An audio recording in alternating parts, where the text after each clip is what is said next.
Hello literature connoisseurs. Let's begin chapter 6 of Nicolae.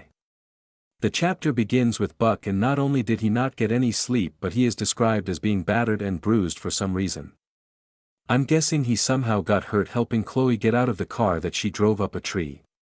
Buck makes another audacious comment about how Chloe could not get any sleep last night, and now that she is asleep she is, quote, dead to the world, end quote. He then reflects that soon she really will be dead to the world and sleep forever. This could be foreshadowing that she will be the next main character to die. Odd to be saying such things in jest about someone you love, or supposedly love. I doubt Buck could love anyone more than he loves himself. Which explains why he is a good archetype for Christian men in general. We also learn that the special cell phones he ordered Chloe to have made came in. These phones are really no different than the cell phones we have today, except they can take and receive international calls for free.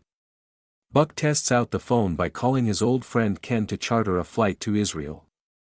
Scene changes to Rayford and we get a quick paragraph of Leon giving orders to Rayford on how to fly into New Babylon without anyone knowing it except the radio towers. Scene changes to Buck for another paragraph. Nothing much of interest except Buck ordering 5 megaton laptops. This shows the level of ignorance, because if that were true then those laptops would be giant bombs. They could be misunderstanding a terabyte, which is 1000 gigabytes. Unless this is a joke that Buck ordered computers that suck so bad that they bomb when used.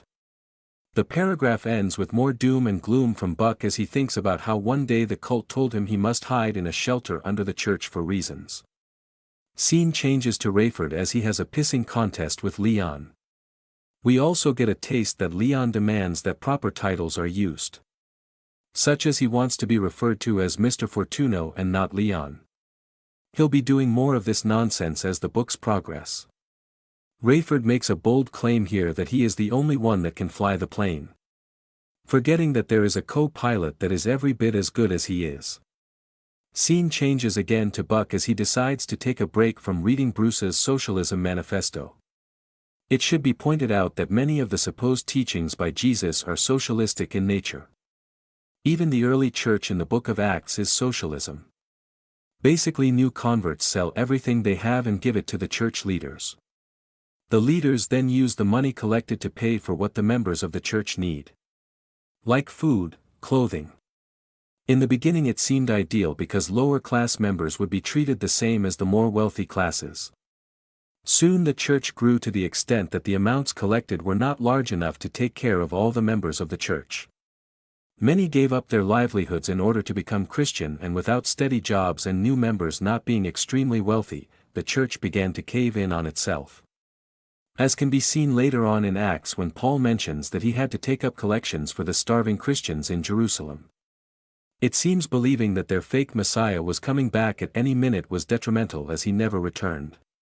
The church had to go through major reforms in order to survive, starting with making the members work jobs and pay for their own food and housing.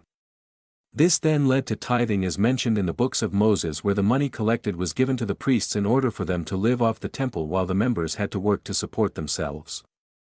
The idea was that priests had to keep themselves holy, and they could not do that if they had to labor as regular folk did. We also get told that Buck was reading the fascinating handwritings of worthless Bruce. This again seems odd because when the book came out tablets and such were only for the very rich or work for the postal service in order to get signatures. Since the writings of Bruce were kept on a laptop and printed out, then how can Buck be reading his handwriting? This seems like a strange colloquialism if they mean that by saying his handwriting they simply mean something that he himself wrote. I might be taking it too literally, but that is a problem when using slang phrases when trying to communicate something. A simple writing class would discuss why slang is detrimental to writing.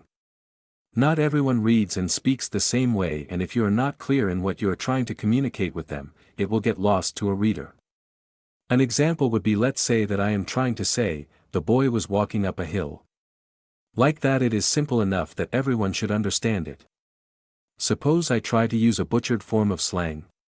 Let's say I write it as, yo, dog, was stepping on up, all right? I seriously doubt anyone would understand what I meant by that. Some might, but not a broader audience. depending on whom I'm trying to communicate with.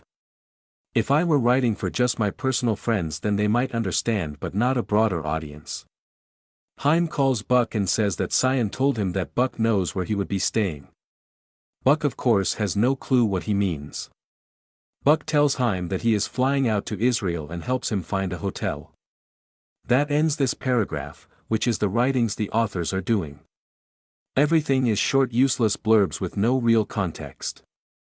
The big reveal comes later, and I guess it's supposed to seem grandiose but comes off as lame.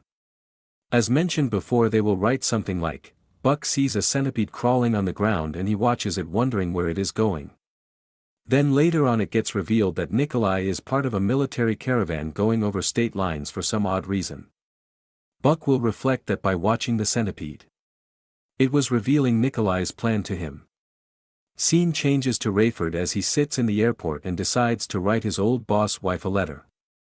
He doesn't know how Earl died or anything of use, but still feels the need to tell her he died. It sounds like a skit Robin Williams did from his show Live on Broadway. We don't know where, we don't know when, and we don't know how, but something is about to happen. Which is basically his letter to Earl's wife. Scene changes to Buck as he gets ready to go to the airport and he insults Chloe because after the accident she feels the need to be clingy, fearing that she or Buck could die at any moment. We get another live broadcast from Nicolae as he offers aid to those suffering from the fallout of the attacks. Buck then berates Nicolae's kindness. Scene changes to Rayford and he boards the plane because he needs to learn more about its features.